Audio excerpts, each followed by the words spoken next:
আমার জীবনে এমন একজন মানুষ এসেছিল, বেশি দিনের জন্য নয়, কয়েক মুহূর্তের জন্য। সে নিজ থেকেই এসেছিল আর এমনভাবে মিশে গিয়েছিল যেন আমি তাকে যুগ যুগ ধরে চিনি। দিনের পর দিন, ঘন্টার পর ঘন্টা আমরা কথা বলতাম। তার মেসেজের অপেক্ষায় আমার চোখ সবসময় ফোনের দিকে আটকে থাকতো। আর যখন তার মেসেজ আসতো, জীবনের সমস্ত ব্যস্ততা হ্যাং হয়ে যেত। আমি এখনও জানি না কেন সে আমার জীবনে এসেছিল। হয়তো সে ভুল করে আমার জীবনে এসেছিল, তাই হয়তো একদিন একটা অজুহাত রেখে চলে গেল। যদি থাকার ইচ্ছে থাকে তাহলে হাজার কষ্টের মাঝেও মানুষ থাকে, আর যদি চলে যেতে চাই তাহলে একটা অজুহাতই যথেষ্ট।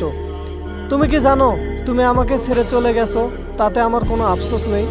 শুধু একটা প্রশ্ন এখনো হৃদয়ে জ্বলে, কেন তুমি আমাকে চিনতে পারোনি? আর চিনবাই বা কি করে? তুমি তো মিথ্যা ভালোবাসার অভিনয়ে সেরা ছিলে। হয়তো তুমি ভুল ছিলে, না হয়তো এটাই ছিল তোমার মিথ্যা ভালোবাসা।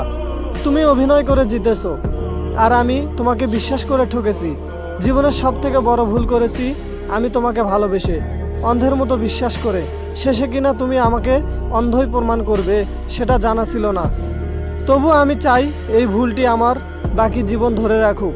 তুমি আমাকে ভালোবাসার এমন স্বাদ দিয়েছো, যার ঋণ আমি কখনোই শোধ দিতে পারবো না।